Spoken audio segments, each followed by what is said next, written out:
When a dielectric material like a slab is brought near to the charge plates of a capacitor, then it is found that the dielectric material is sucked inside the gap by the charge plates of the capacitor. मतलब charge capacitor की प्लेटें dielectric को अपने बीच अपने gap में अंदर की तरफ खींचती हैं। ये क्यों खींचती हैं, एक तो हमने ये समझना है। और अगर पैरेलल प्लेट कैपेसिटर वाली सिचुएशन है तो जो डाइलेक्ट्रिक स्लैब कैपेसिटर अपने गैप के अंदर बीच में खींचता चला जाएगा तो वो फोर्स कितना होगा वो हम कैलकुलेट भी कर सकते हैं। तो ये फोर्स क्यों लगेगा अट्रैक्शन का मतलब डाइलेक्ट्रिक मटेरियल प्लेट्स के अंदर खींचता चला जाएगा। ये फोर्स कैसे डेवलप हुआ और कितना डेवलप हुआ ये मैंने समझाना है। पहले तो इसको समझते हैं। अगेन एक सिंपल कैलकुलेशन वाला हम केस ले लें, पैरेलल प्लेट कैपेसिटर ले लें। देखिए ज़रा, ये पैरेलल प्लेट कैपेसिटर की दो प्लेट्स हैं। कैपेसिटर चार्ज है, ऊपर वाली प्लेट पे चार्ज प्लस क्यू, नीचे वाली प्लेट पे charge minus Q.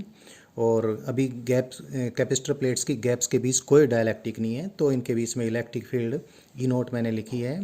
Positive plate से नेगेटिव प्लेट की तरफ इलेक्ट्रिक फील्ड है। मैंने जब कैपेसिटर पढ़ाया था तो आपको बताया था अगर पैरेलल प्लेट कैपेसिटर रहता है उनके प्लेटों के बीच में तो फील्ड यूनिफॉर्म है, लेकिन जैसे ही प्लेट के एजेस आएंगे वहाँ पर इलेक्ट्रिक फील्ड बाहर की तरफ कुछ फैल जाएगी, इसको फ्रिंजिंग बोलते हैं। तो देखें ज़रा, फ्रिंजिंग मैंने आपको दिखा रखी है। इधर भी इलेक्ट्रिक फील्ड इस प्रकार से फ्रिंज आउट हो गई, इधर भी इलेक्ट्रिक फील्ड इस प्रकार से फ्रिंज आउट हो गई। अब ये डाइलेक्ट्रिक स्लैब है। ये डाइलेक्ट्रिक स्लैब अभी कैपेसिटर की प्लेट्स के बाहर है जो कि अंदर की तरफ खींचती जाएगी। क्यों खींचेगी ये मैंने आपको दिखाना है। इस इलेक्ट्रिक फील्ड के कारण इस डाइलेक्ट्रिक का पोलराइजेशन हो जाएगा। ऊपर वाले फेस पे जो कि पॉजिटिव प्लेट के पास है उस पर तो नेगेटिव पोलराइजेशन चार्ज और नीचे वाले फेस पे पॉजिटिव पोलराइजेशन चार्ज अपीयर होगा।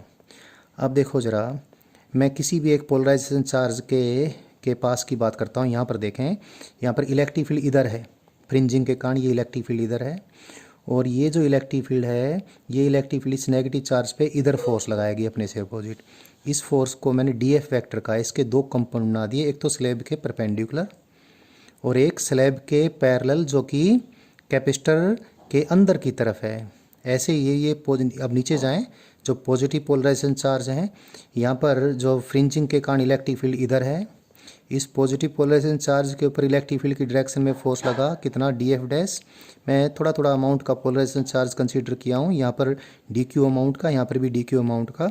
तो इस थोड़े से डी क्यू अमाउंट के चार्ज के ऊपर इस इलेक्ट्रिक फील्ड ने जो फोर्स लगाया डी एफ डैश, इस डी एफ डैश के भी मैंने दो कंपोनेंट बनाए, एक स्लैब के परपेंडिकुलर एक स्लैब के पैरेलल जो कि कैपेसिटर के अंदर की तरफ है। ये दोनों फोर्सेस इक्वल एंड अपोजिट होने से कैंसिल हो जाएंगे और ये दो फोर्सेस हैं जो कि स्लैब के पैरेलल हैं, इस स्लैब को कैपेसिटर के अंदर खींचते ले जाएंगे। तो एक बात क्लियर है कि क्यों कोई डाइलेक्ट्रिक मटेरियल किसी कैपेसिटर की चार्ज कैपेसिटर की प्लेट्स के बीच के गैप में खींचता चला जाएगा, ये मैंने समझाया है। अब ये फोर्स को कैलकुलेट भी करना मैं आपको सिखाता हूँ। अगर पैरेलल प्लेट कैपेसिटर है तो फोर्स की कैलकुलेशन भी बहुत आसान है, लेकिन पैरेलल प्लेट कैपेसिटर है तो इस फोर्स की कैलकुलेशन दो अलग अलग केसेस में हमने अलग ढंग से करनी पड़ेगी। केस वन तो ये है कि कैपेसिटर को हमने चार्ज करके रख दिया, एक प्लेट के ऊपर चार्ज प्लस क्यू है, दूसरे प्लेट के ऊपर चार्ज माइनस क्यू है, और जो चार्जिंग बैटरी थी कैपेसिटर को चार्ज करके हमने उसको रिमूव कर दिया। चार्जिंग बैटरी को जब हम कैपेसिटर की प्लेट्स को चार्ज करके रिमूव कर देंगे तो कैपेसिटर की प्लेट्स के ऊपर चार्ज कांस्टेंट हो जाएगा। तो एक आसान सिचुएशन में कंसीडर करता हूँ। पैरेलल प्लेट कैपेसिटर की जो प्लेटें हैं वो रेक्टेंगुलर शेप की हैं, दोनों प्लेट्स के बीच में डिस्टेंस यानी जो गैप है वो डी थिकनेस का है, और प्लेट की डायमेंशन में देखूँ, प्लेट की लेंथ है एल और प्लेट की विड्थ है बी। अब इनके बीच हमने कोई डाइलेक्ट्रिक स्लैब फिट करनी है, अपने आप फिट हो जाएगी क्योंकि इसके अंदर अट्रैक्ट हो जाएगी ये। तो डाइलेक्ट्रिक स्लैब की जो थिकनेस है वो प्लेट की बीच जो गैप है उसके बराबर है और जिससे कि आसानी से इसके गैप के अंदर खींच जाए। इसका डाइलेक्ट्रिक कांस्टेंट के है। अब कोई सिचुएशन इस मैंने बताया कि ये फोर्स का जो पैरेलल कंपोनेंट है उसको अंदर की तरफ खींचता ले जाएगा। कितना फोर्स होगा, कैसे होगा, सारा अभी कैलकुलेशन हो जाएगी। मैं एक बीच की सिचुएशन कंसीडर करता हूँ।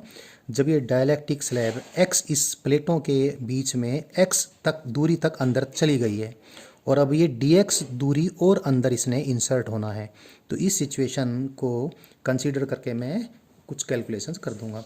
तो जब x अमाउंट की डायलैक्ट्रिक स्लैब प्लेट्स के बीच में इंसर्ट हो गई है, तो ये जो कैपेसिटेंस बनेगा, ये कैपेसिटेंस अब दो पैरेलल कैपेसिटर्स का कॉम्बिनेशन मान सकता हूँ। एक तो कैपेसिटर ये वाला जिसका कैपेसिटेंस अभी कैलकुलेट करूँगा, और एक ये वाला कैपेसिटर। ये कैपेसिटर इसके बीच में डायलैक्ट्रिक है, डायलैक्ट्रिक कांस्टेंट के, और ये कैपेसिटर जिसके बीच में वैक्यूम है, और दोनों पैरेलल में बिहेव करेंगे। तो जो कैपेसिटेंस बनेगा अब वो कितना बनेगा, ये जो कैपेसिटर है इसका कैपेसिटेंस डायलैक्ट्रिक कांस्टेंट के इंटू प्लेट एरिया कितना x into width b divided by epsilon not and distance between the plates that is d, plus इस कैपेसिटर का प्लेट एरिया। इस कैपेसिटर के बीच डायलैक्ट्रिक नहीं है तो डायलैक्ट्रिक कांस्टेंट तो 1 हुआ। कितना इसका एरिया है, इसका एरिया है, इसकी लेंथ कितनी l minus X into B, this is plate area. ये मेरे से कुछ गलती हो गई, एप्सिलॉन नॉट मुझे यहाँ लिखना था, area into epsilon not into के, आई एम सॉरी। तो plate area into epsilon not divided by D. So the capacitance of this capacitor is, मैं b into epsilon not divide by D को common ले लेता हूँ। So what I get k into x plus l minus x. So the capacitance of this capacitor when dielectric has gone inside in between the plates up to an extent x is b into epsilon naught divided by d k minus 1 into x plus l। एक चीज़ और calculation में अभी कर लेते हैं। जब अगर ये थोड़ा सा भी और अंदर जाएगा अट्रैक्शन के कारण, तो dx जब अंदर जाएगा तो कैपेसिटेंस में जो थोड़ा सा चेंज होगा, infinitely small change in capacitance, जिसको मैं dx कहूँगा, वो डिफ्रेंशिएशन करके मैं निकालूँ तो क्या आएगा, b into epsilon not divide by D के माइनस 1 इंटू डी एक्स। देखो, मैं अगर इस कैपेसिटर की प्लेट्स के बीच में सिर्फ एयर या वैक्यूम होता तो जो कैपेसिटेंस इसका होता वो कितना होता, वो होता प्लेट एरिया जो कि L इंटू बी है into epsilon not divide by D. मैं इस फॉर्मूले को थोड़ा C और DC के फार्मूले को थोड़ा आसान करना चाहता हूँ, तो यहाँ भी ऊपर L और नीचे L से मल्टीप्लाई कर दूँ तो B into epsilon not into L divide by D C not हो जाएगा। ऐसे ही सेम करूँगा, तो मैं एक बार दोबारा से लिखता हूँ। C को लिख दूँगा मैं कैसे, C को लिख दूँगा L ऊपर नीचे मल्टीप्लाई करके C not divide by L into k minus 1 into x plus L। और DC को मैं क्या लिखूँगा, DC को लिखूँगा इसी तरीके से, it will be C not divide by L into k minus 1 into D x. अभी मैंने C और DC की कैलकुलेशन की है, अभी क्लियर हो जाएगा ये मैं क्यों कर रहा हूँ। तो देखिए ज़रा, एक तो मैंने अभी ये बताया कि कैपेसिटर की प्लेट्स के बीच अगर डाइलेक्ट्रिक स्लैब हम रखते हैं तो वो अपने आप अंदर खींचनी शुरू हो जाएगी, और ये अट्रैक्शन का फोर्स कितना होगा मैंने कैलकुलेट करना है। मैं एक केस लिया हूँ, कौन सा, जब कैपेसिटर को चार्ज करके बैटरी को डिस्कनेक्ट कर दिया, तो उसके बाद एक बीच की सिचुएशन ली जब एक्स अमाउंट तक ये इंसर्ट हो गया, और उसके बाद क्या सिचुएशन होगी ये मैंने कैलकुलेट करके दिखाना है। सपोज़ अभी इस डायग्राम को ही दोबारा देखें। सपोज़ ये कैपेसिटर की प्लेट्स के बीच ये डाइलेक्ट्रिक अंदर की तरफ खींचता है, यानी इलेक्ट्रिक फोर्स इस पे इधर लगता है, तो इसको बगैर एक्सेलेरेशन के अंदर खींचने जाने के लिए हमें एक्सटर्नल फोर्स, एट्रैक्टिव फोर्स के अपोजिट लगाना पड़ेगा। ये एक्सटर्नल फोर्स मैंने equal and opposite to the electric force which attracts the dielectric slab in the gap between the plates, उसके इक्वल एंड अपोजिट लगाया है। ठीक है, तो अभी देखते हैं कैसे ये कैलकुलेट करेंगे। मैं वर्क एनर्जी थ्योरम का इस्तेमाल कर लेता हूँ। Work done by external force is equal to change in mechanical energy plus heat produced. इस केस में कोई हीट प्रोड्यूस नहीं होनी है और कोई काइनेटिक एनर्जी भी चेंज नहीं होनी, क्योंकि एक्सटर्नल फोर्स जो हमने लगाया है वो इलेक्ट्रिक फोर्स के, जो इंटरनल इलेक्ट्रिक फोर्स है उसके इक्वल एंड अपोजिट लगा है। तो work done by the external force will be equal to U2 minus U1, क्योंकि कैपेसिटर की प्लेट्स के बीच थोड़ा सा ही डाइलेक्ट्रिक और अंदर घुसना है जब dx x की वैल्यू x प्लस dx हो जाए। तो इस दौरान जो पोटेंशियल एनर्जी में चेंज होगा उसको मैं du लिख दूं, और work done by the force को, बाय एक्सटर्नल फोर्स को मैं dw एक्सटर्नल लिख दूं। dw external is external force dot dl vector is equal to du। dl vector किधर है? dx की डायरेक्शन में। dx की डायरेक्शन मैंने यूनिट वेक्टर i कैप लिया है। du is the change in the potential energy of the capacitor, that is stored energy of the capacitor when the dielectric slab has gone inside a little bit more, यानी जब x की value x से change होकर x plus dx हो जाए तो du की value मैंने जो निकालनी है वो मैं अभी निकाल लूँगा। देखिए, इसके लिए पहले मैं u लिखता हूँ। किसी कैपेसिटर के अंदर जो स्टोर्ड पोटेंशियल एनर्जी कितनी, q square divide by 2c। So du will be equal to, because q is constant, 2 is constant, क्योंकि चार्ज कांस्टेंट इसलिए है क्योंकि बैटरी को डिस्कनेक्ट कर दिया, तो 1/c का डिफरेंशियल हो जाएगा minus dc divide by c square. So du की वैल्यू मैं यहाँ पर पुट कर देता हूँ, q square divide by 2 minus dc divide by c square. अभी F एक्सटर्नल फोर्स जो कि इलेक्ट्रिक फोर्स के इक्वल एंड अपोजिट होगा, इंटरनल फोर्स के इक्वल एंड अपोजिट होगा, जिससे बगैर गेन इन काइनेटिक एनर्जी के, बगैर एक्सेलेरेशन के डाइलेक्ट्रिक स्लैब अंदर जाए, इसकी वैल्यू कितनी आ गई, q square minus q square divide by 2 and dc divide by c square. अब dc की वैल्यू और c की वैल्यू जो मैंने पहले कैलकुलेट की थी उसको मैं पुट कर देता हूँ। dc की वैल्यू मैंने जो पुट की थी अभी आपको शो करता हूँ मैं वापस। dc की वैल्यू जो मैंने पुट की थी वो निकाली थी वो इतनी थी, c0 divide by L k minus 1 into D x.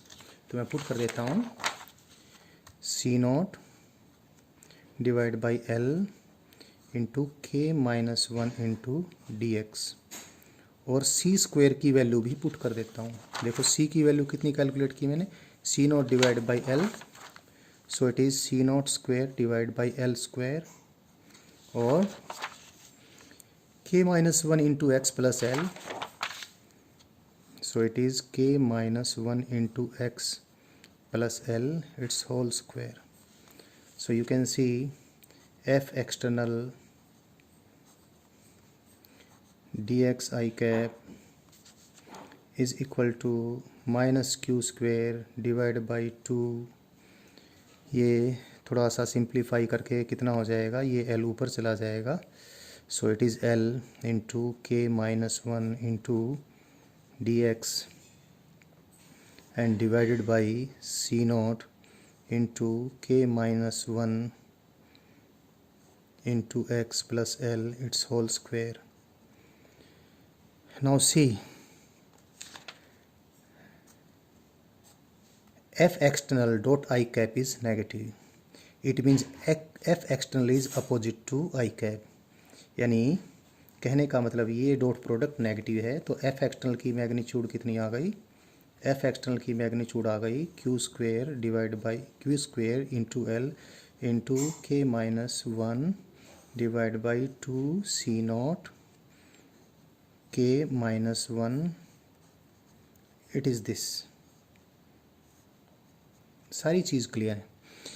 एक तो F external dot I cap negative आया है, इसका मायना ये हुआ एफ एक्सटर्नल आई कैप के अपोजिट है, और आई कैप मैंने कौन सी डायरेक्शन ली है, कैपेसिटर की प्लेट्स के डायलैक्ट्रिक को अंदर खींचने वाली डायरेक्शन को। इसका मतलब एफ एक्सटर्नल इस डायरेक्शन के अपोजिट है। एफ एक्सटर्नल क्यों लगाया था हमने, इलेक्ट्रिक फोर्स को बैलेंस करने के लिए, यानी इलेक्ट्रिक फोर्स जो कैपेसिटर की प्लेट्स डायलैक्ट्रिक पे लगा रही हैं वो आई कैप डायरेक्शन में है। इसका मतलब एक तो ये क्लियर हो गया कि कैपेसिटर की प्लेटों के बीच, कैपेसिटर की प्लेटों ने डायलैक्ट्रिक के ऊपर जो फोर्स लगाया वो डायलैक्ट्रिक को अंदर की तरफ खींचने के लिए है। दूसरा ये एफ एक्सटर्नल हमने जो लिया था इलेक्ट्रिक फोर्स के इक्वल एंड अपोजिट लिया था। इलेक्ट्रिक फोर्स तो भाई इंटरनल फोर्स है, और इंटरनल फोर्स जो वर्क करता है वो तो चेंज इन पोटेंशियल एनर्जी के फॉर्म में हमने वर्क एनर्जी थ्योरम में कंसीडर कर ही लिया। तो इलेक्ट्रिक फोर्स ही इसके इक्वल एंड अपोजिट है, और इसकी वैल्यू मैंने निकाली ली है। तो जो कैपेसिटर ने डायलैक्ट्रिक स्लैब के ऊपर जो इलेक्ट्रिक फोर्स अंदर की तरफ लगाया है उसकी मैग्नीट्यूड भी इतनी होगी जो कि एक्सटर्नल फोर्स की है, और वो कितनी, Q square into L K minus 1 divide by 2C0 और K minus 1 into x plus L its whole square. So one calculation is over, that when the capacitor is charged and the charging voltage source has been removed, and then in that case dielectric slab कितने force से capacitor की plates के बीच खींचती जाएगी वो calculation हमने कर ली।